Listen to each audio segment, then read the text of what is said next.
You're listening to It's Pronounced Jordan with Jeremy Henderson. This is Shug Jordan, coach of the Auburn Tigers. Say what? No. It's pronounced Jordan. Yes! Yes! Yes! This is Shug Jordan, football coach of the Auburn Tigers. And oh man, after it's been a little while, sometimes you forget about that little sample there. Yes, thank you, Arista. It is I, Jeremy Henderson of the War Eagle Reader, bringing you another episode of It's Pronounced Jordan. It's been too long. It's been since the fall, really, that an episode of the best Auburn history podcast in all of the land has come at you, and I apologize for that. But here we are, rounding third in the pandemic, and I thought it was time to bring it back, hopefully rounding third. And you know what makes it the best Auburn history podcast in all of the land? Well, it's that one of the many reasons, is that, I these days, love you, Rich, don't just focus on the Auburn football. Don't just focus on the Auburn athletics history and all that stuff, but of campus in general, of the entire, the town, the gown, the entire Auburn vibe and spirit. And that's what Pat Dye always says, right? I mean, hang on, let me hit the button. It's been too long. What the hell? What the hell? Oh, didn't mean to hit that button, but it works, whatever. So, he's always talking about how Auburn folks don't just, well, not always talking about, people are always quoting him saying Auburn folks don't just love Auburn football, they love Auburn and all that jazz. And so, accordingly, why don't you, as a lover of Auburn, get to know Bud McLaughlin here? We're about to interview Bud McLaughlin. Now, Bud is the editor of the Huntsville Business Journal, but get this, he is also the online store manager, and I think maybe something else, for the Rocket City Trash Pandas. Yes, the Trash Pandas. Huntsville's minor league baseball team.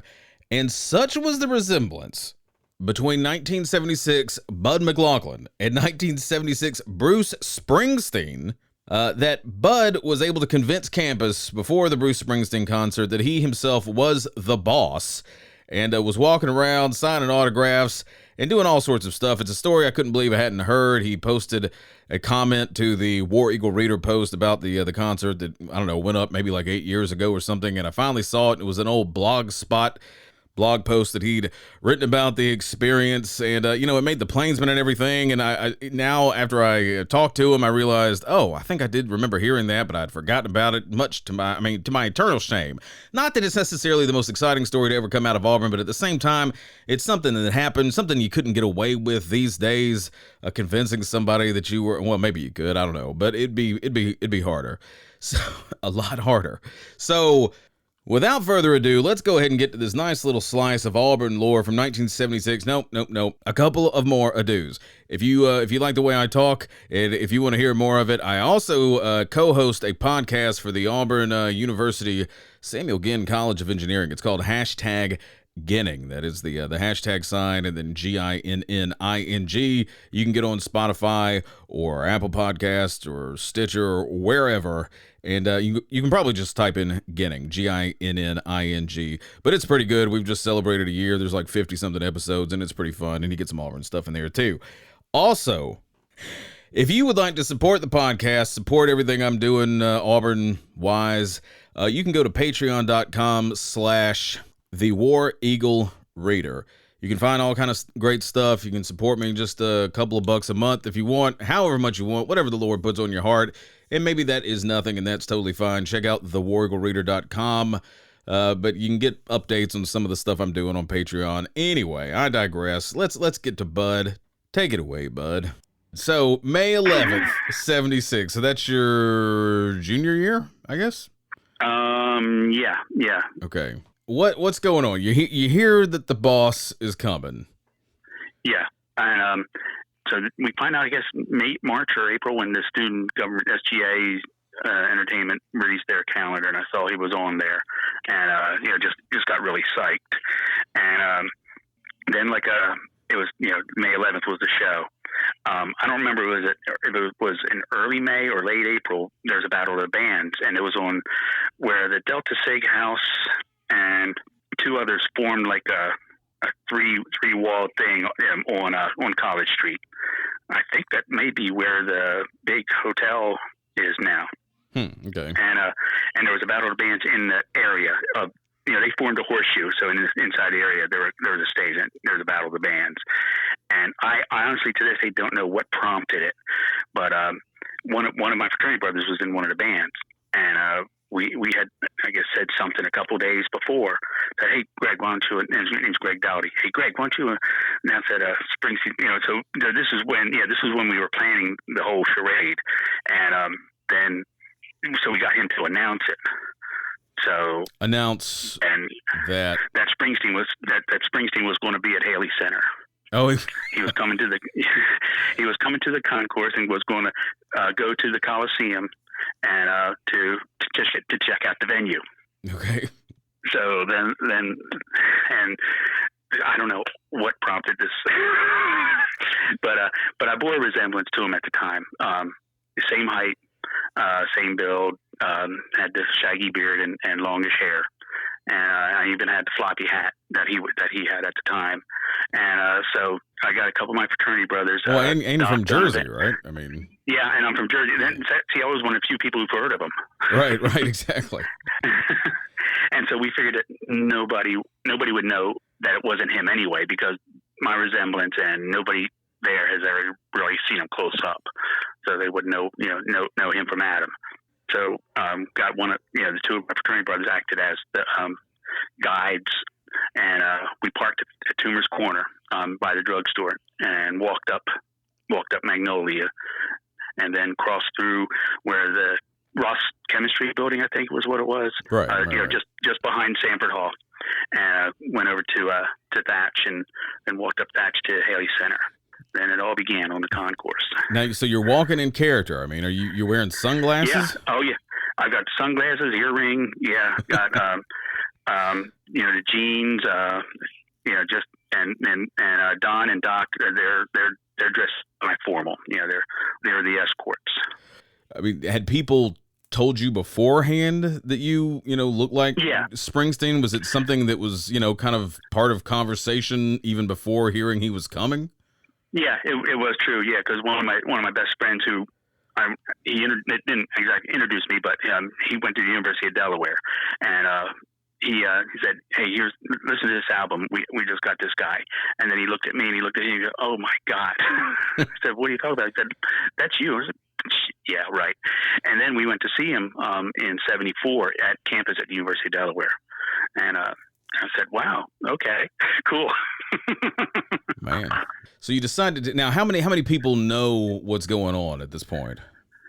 My whole fraternity and our little sisters. Whole fraternity. So I mean, so this was was it announced, or was it just some sort of word by mouth? Hey, did you hear Bud's doing this, or was it some sort of hey everybody? Yeah, hey everybody. It was a hey everybody.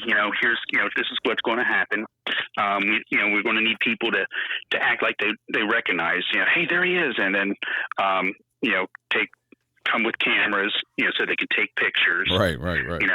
Act as fans.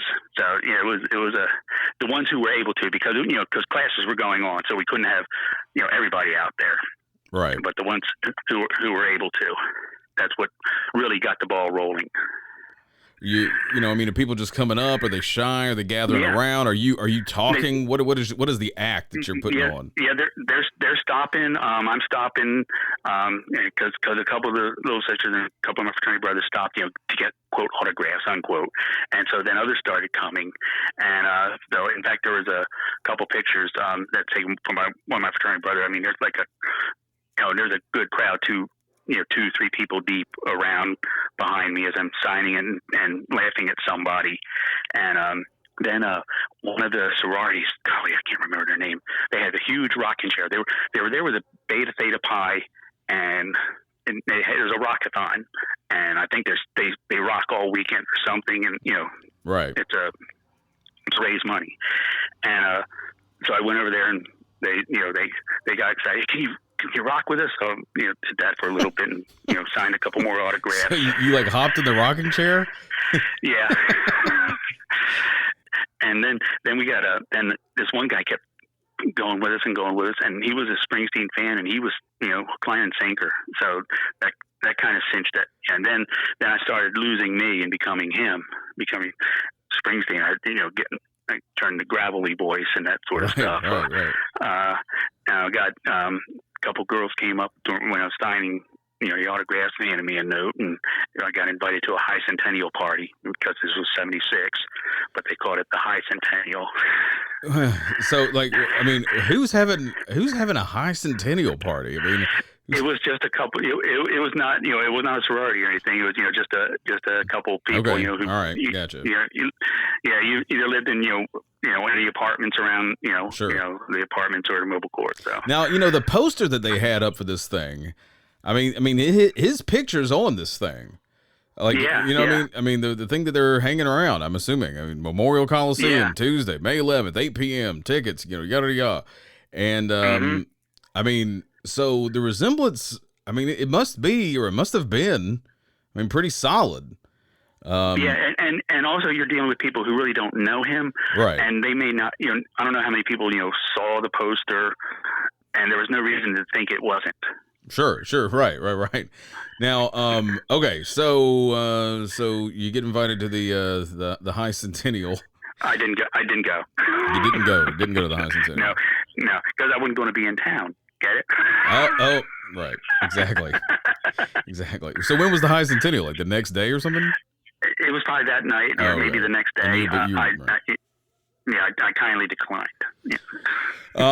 All right. So what time is it right now?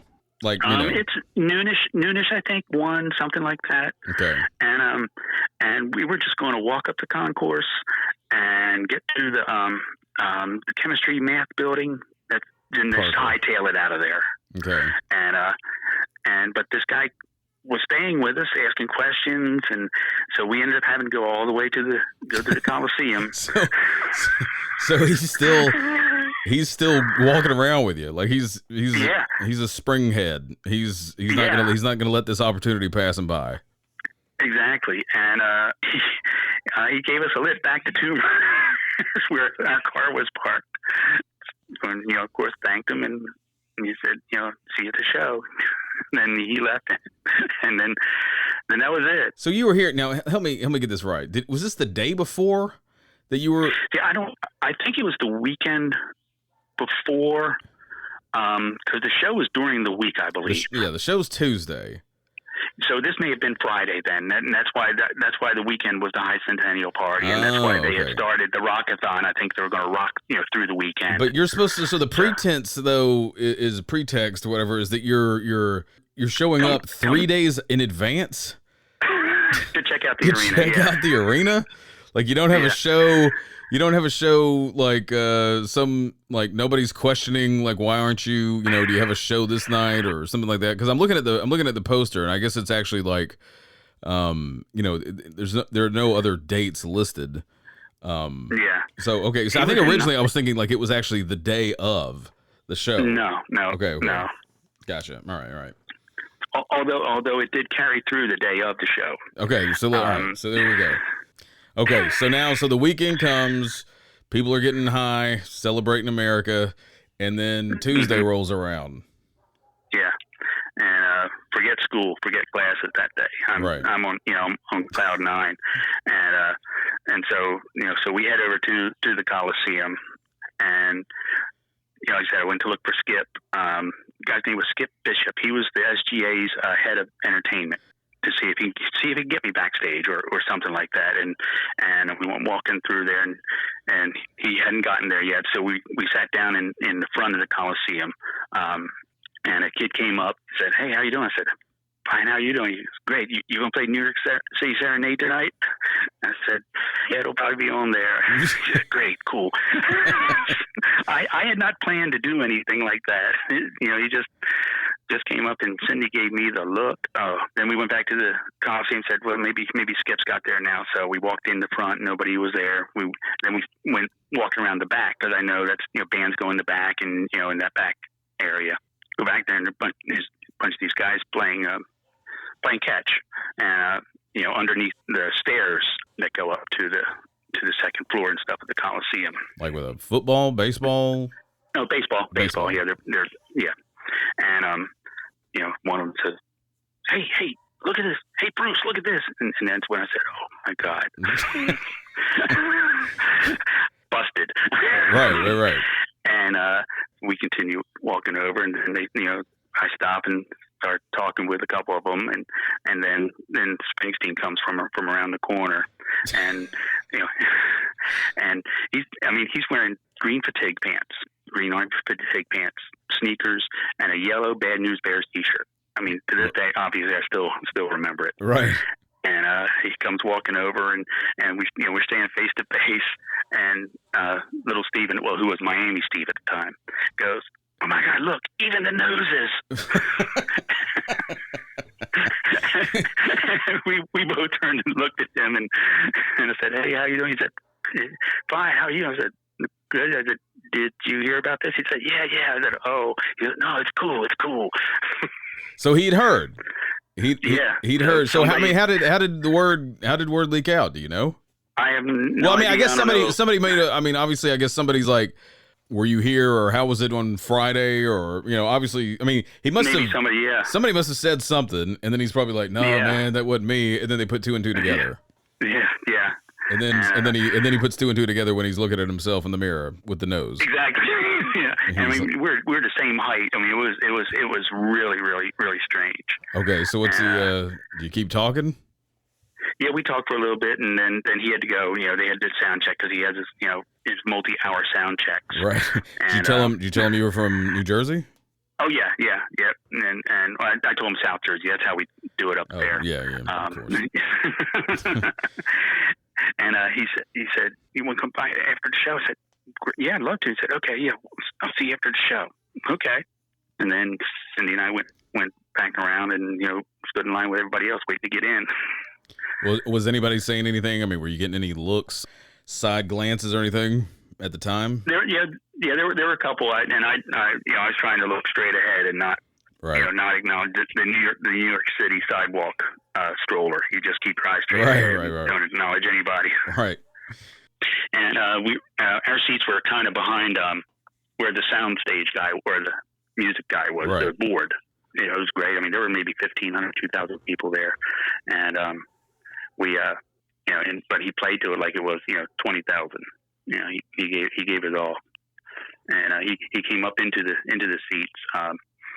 They said he was looking for me, but he didn't see me. So they said he was looking for you, like he was going to call you on stage or something, or point you out, like Courtney Cox style. Well, he's going to come up into the seats, man, because he had come up, because he does that. Oh, is that something? Okay. Oh, yeah. Sure, I knew that. Okay, so after the show, do you go back? We went back there, found I think we ran into Skip, and he led us back there, and then we just hung out for a little bit. Clarence came by, gave Cindy a big hug, and then he and Springsteen came out. I had the Time and Newsweek magazines where he was on the cover, and he signed them both. Really? Yeah. You still have them? No, they got lost in the tornado we had here in '89. Oh man. I mean, did he say anything else? Or was he? Yeah, we just had some chit chat, and he asked. Honestly, he asked me if I wanted to go with him. New Orleans was next, and I said no. I've got classes. No, I've got classes. Yeah. Okay. But you didn't even go to the class that day. That seems like something I mean, I don't know you. Or the next day you didn't go. I don't know you that well, but I mean, it seems so far like something you would have jumped at. Yeah, I did. I would have. Yeah, but Well, what happened? So what? I mean, you just. I just. I don't know. Just I froze? just hesitated and said no. Yeah, that's it exactly. Man, that could have been a whole new career. That could have been like this Springsteen double. Yeah, there's no telling what would have turned. Well, so did you ever? I mean, when did folks stop saying you look like Springsteen? I mean, is anybody still coming up to you today and being like, Bruce? My bad. Oh no, not at all. No. Okay. So yeah, when did it stop? Probably the mid to late '80s. Really? Okay. Yeah, because I was doing some lip syncing. Lip sync contests were big in the mid '80s. Right. And I was second in a show in Virginia Beach, and then I did a couple things at what's the old Mill at in Birmingham. It's a big entertainment venue now. Sloss Furnace. Sauce Furnace, yeah. They did a thing there and did a thing at one of the shopping centers there, and then did some stuff around here in Huntsville. That was it. That stopped like after 87, 88. You know, I mean, I found the Twitter. I found the here it is. Look at that. That's on your Twitter thing. Fake singer fools students. Was this actually was it in the Plainsman? How did I not know this thing? I'm mortified. Why wasn't this on my radar? I have all these things. I could have should have looked this up. I got to look it up now. Well, like I'm looking at the Twitter profile, and I mean, you know, it I can still see it a little bit. I mean, there's a little bit. Yeah. I mean, you look famous on there. I mean, that's something. Well, so how did the Plainsman catch wind of it? Well, I was a journalism student, and right. So yeah, and then David Housel was one of my instructors, and then something came up, and then the guy who wrote it, he was a big entertainment writer, became entertainment writer with Birmingham News. Was there a John or something? Oh, here we go. That picture. It does look like him. I can see that. And the floppy hat's on backwards, so it's not a beret. Oh, right. Okay. Worn backwards. I couldn't even tell from this angle. Rick Harmon. Yeah. Okay. Rick Harmon. Yep. Yeah. Last Friday, the call went out that Bruce Springsteen was walking around Auburn's campus. Sure enough, spectators saw the bearded superstar ambling around the concourse, acting as if he were just another student. There was a good reason for this humility. He was just another student. That's pretty good. I like that. Springsteen was a fake. Bud McLaughlin was the perpetrator of the hoax and had the entire campus fooled while carrying on the hoax impersonation. McLaughlin was interviewed by Weagle. That's right. Yeah, that's right. I forgot. Asked to sign the petition against mandatory attendance. Requested to sign 7 or 8 autographs and invited by some girls to a party Saturday night. There it was, Saturday night. The hoax came out when McLaughlin revealed that he was a fake to the Beta Theta Pi Delta Zeta Rockathon, to whom he had pledged $5. McLaughlin said he had revealed this and paid the pledge himself so that the Betas and the DZs would go after Springsteen, not try to make the real Springsteen pay it. McLaughlin said that he decided to go through with the impersonation because he had been told by so many people that he resembled the rock star. Another reason he gave the hoax for the hoax was that he hoped the publicity from it would boost the lagging ticket sales for Springsteen's. Yeah, seriously, what a great promotional thing. If you'd been part of the thing. I mean, did you know this guy, Skip? I mean, were y'all friends? No, not at all. Okay. Well, man, that's good. So did the Weagle folks know? I mean, were they in on it, or did they know? No, they were not in on it. I mean, did they not know? Yeah, man, rock and roll. I'd forgotten about that. Man, old Weagle. I mean, were you must have been trying to do the voice and everything. Not that anybody would have probably known what his speaking voice sounded like. You could have just gone with it. And see, that's so great too, because I mean, you would have the Jersey stories too. I remember I mean, how old was he in '76? He was born in 49, so he was 27. So he's not much older. Yeah, so you were okay. Yeah. Well, he was only 26, in fact, because his birthday's in September, so he's only 26. Man, oh man! So this still comes up with all the brothers and the little sisters and everything. Yep. I mean, almost 50 years. Yeah, seriously, that's man, that's pretty wild. Well, so have you seen him since? Yeah. I mean, you a big fan? You still have albums? Oh yeah, yep. Still albums. Went to show on his last tour. Had tickets to him on Broadway, but wasn't able to go. Well, you gotta try to track him down or write it. You could send this to him. I guarantee you, he'd get back with you somehow. I'm gonna reach out. We gotta put y'all back together or something. Maybe you can get him to a Trash Pandas game or something. Oh, there we go. That'd be something. Maybe you could do it. You could have Bruce Springsteen night where you just show up. Wear something. How about that? When was the last time you I mean, do you still get down to Auburn? Do you go to the games? Yeah, I hadn't been there in a couple years. No, I'm sorry. I was down there a few months ago. my wife and I are looking at trailers for student rentals down there, but I hadn't been down to a game in a few years. So your wife, did she meet you during your Springsteen years, or? We've known each other 30 years and got married about 3.5 years ago. See, if this was a story that I would tell, with my wife, she would be rolling her eyes the whole time and be like, "You don't look like Bruce Springsteen. I can't believe you think you look like Bruce Springsteen." Does she actually think that back in the day when you're going through albums that you look like him? Mm-hmm. Oh, okay. Yeah. Okay. Yeah. Got the chest hair here and everything. Does he have chest hair? He probably does have chest hair. I'm not. So what's your favorite song? Well, Born to Run is. Oh, nice. Yeah. Well, this is something I can't remember. I'm really bummed out that this was not even, this was not a bigger blip on my radar. You got any other good Auburn stories? You had any? No. Probably Yeah, on top of that. that's the nail I hang my hat on. Whoa, man. Heck of a nail to hang a hat on, too. Any Auburn hat. Love it. Thanks a ton to Bud McLaughlin, to Bud, and the Trash Pandas, too. Go Trash Pandas. Hopefully we'll be back pretty soon, a little sooner than 6 months, or however long it was since the last episode. Again, a reminder, you can go to thewareaglereader.com, suggest that you do. Hopefully more Auburn content coming there. And again, if you'd like to support that, the website, if you'd like to support the podcast, and the books, you can go to patreon.com/thewareaglereader. Till next time, signing off here, old Jer Bear, War Eagle.